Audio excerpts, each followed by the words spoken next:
Hello everyone, and welcome to the Copper Piece YouTube channel. For once, we're not doing something that's just a recording for our podcast. I'm going to give you some advice. The thing I wanted to do is I thought it would be a good idea to go over each adventure that we have gone through and kind of explain the details and stuff and how to run the adventure, because there's a lot of people out there who are kind of filled with anxiety when it comes to running some of these adventures. You look at these books and you're like, wow, I really want to do that. I want to convey these ideas really well and present this awesome adventure like Curse of Strahd, but I don't want to, which is okay. You can do your own thing. Homebrew was very fun. I do a lot of homebrew myself. One of my groups on Mondays, all homebrew. But Fridays, during the podcast, we like to run some of the adventures. We did one homebrew season, and it was okay. It's just we kind of lost a couple players, but that's fine. We're starting to rebuild. And we did that with the Hoard of the Dragon Queen adventure, which is what I call a very linear style adventure compared to something like Curse of Strahd, which was season 1, where it was a sandbox adventure. And that's where things get kind of confusing. See, I love Wizards of the Coast, but you'll hear me complain in many of the episodes that the books aren't written very well. There's a lot of different rules and different things that you should take into consideration when running these adventures. So that's what I'm going to do. I wanted to go over each adventure, but I thought, hey, one video about just trying to get the ball rolling will help with all the adventures that you do. So here's some of my basic rules and basic things I believe that you should do before running your adventure. And trust me, these will help. The first tip I would say that would help you in running your adventure is to read the book. This is like almost 300 pages of story right here. And when I say read the book, I don't mean read each chapter by chapter. Something like Curse of Strahd, where it's a sandbox adventure, has things that players can run to at any time, any place, wherever they want to. Yes, level does come into consideration when it comes to certain areas where they should or should not be, but you want to make sure that you know exactly what's going on. And yes, I know it can take a long time to read an entire book this big, so you should probably hold off on the adventure until you get everything in here. Now, the one thing that most of these books do is they have a simple adventure in the beginning where it takes you from level 1 to 3 or 1 to 5. Books like Storm King's Thunder, Curse of Strahd, all have a little adventure that the players can get interested in that really sets the tone. For the Curse of Strahd adventure, it's going to be the Death House. We didn't record Death House, we actually started running it separately, and then my players were like, hey, let's do a podcast. You also have other books like Ghost of Saltmarsh and The Yawning Portal, which I also have behind me. Those books are kind of treated as one-offs, but they can be tied together to be a campaign. We have friends of ours called the Fellows Bold who actually run the Yawning Portal as an adventure, as a whole big thing, and it's really interesting. I really like how they did it. Now, my second tip is to read the book. Look, I know, I got it. You looked at the book, you flipped through the pages, and you're like, I don't know. You didn't read the book. You sauntered through the pages, and you were just like, okay, there's this detail, there's this, there's that. No. Read the damn book. When you get the book, you're going to want to annotate it. You see up here, I have each chapter set up in different spots here, saved. That way I can jump back and forth. With certain books, you have like the Curse of Strahd here, where every page in this little box is a little description of each room that the players go into. Every time they go somewhere, there's going to be a brief description. But lately, as of some books, they don't have that.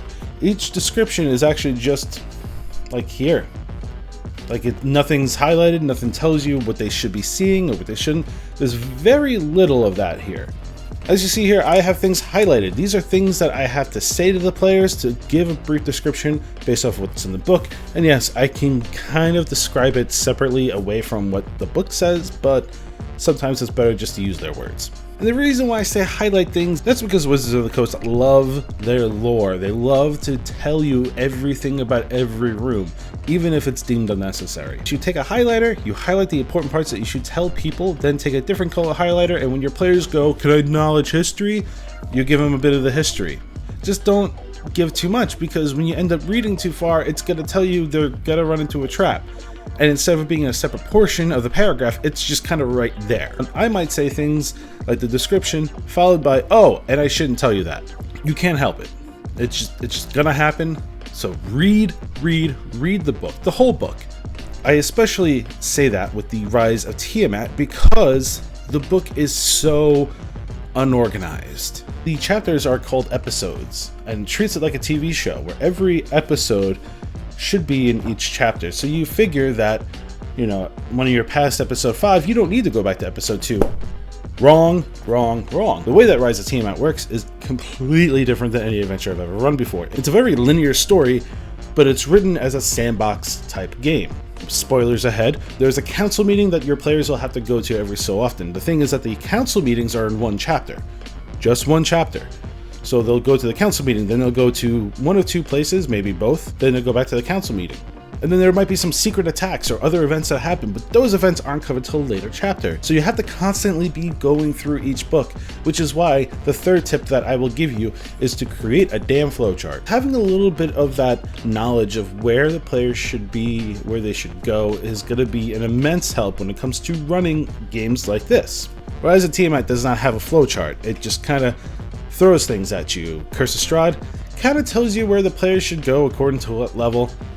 But Storm King's Thunder here, they have a flowchart. It tells you where they should go, what they should be doing, the choices they can make, and it helps you, as the DM, really plan out the adventure.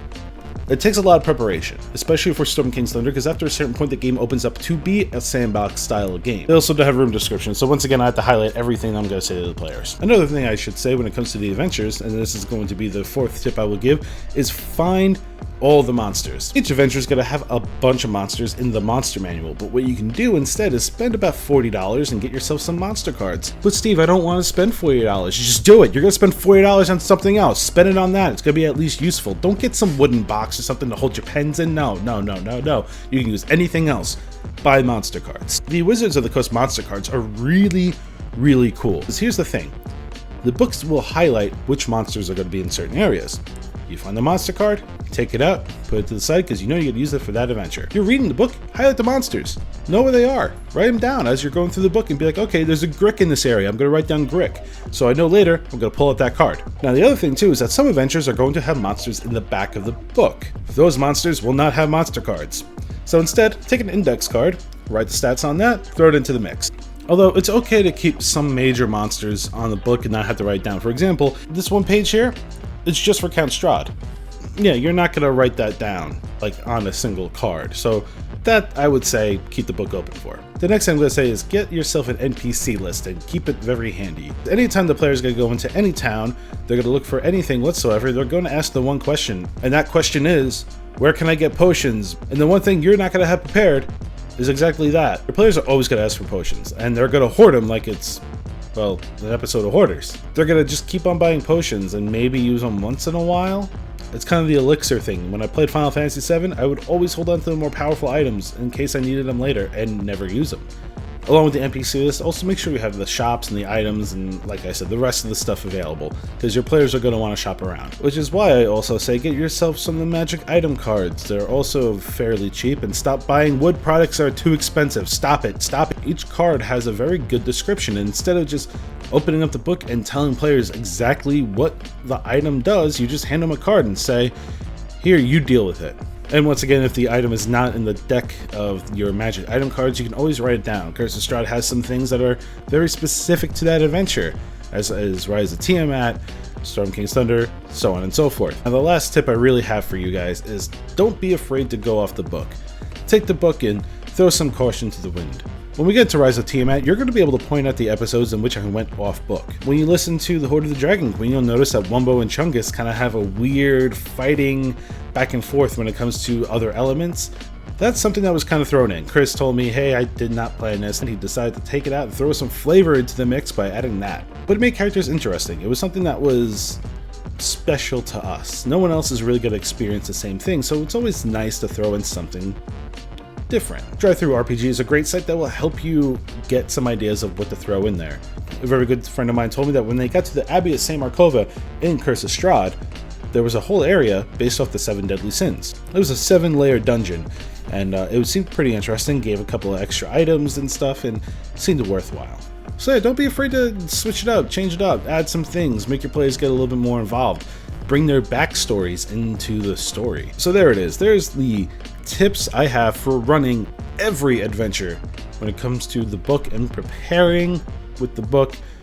Seriously, just read the book, man. Just read it. That's all I have for you this week, guys. I will start talking about the books more in depth, starting with the Curse of Strahd in the future. Thank you very much, guys. Please check out the podcast. Every Monday there's a new episode at noon. The podcast has been running for about 1.5 years now, and now we're starting to kind of pick up our stride and get some cool things going. We're hoping to run Avernus soon. That is something that I have been very interested in, but once we finish Rise of Tiamat, we'll get to that. Thank you very much, guys. Please like, share, subscribe, tell your friends, hit the bell. Thank you very much, and we'll see you guys next time.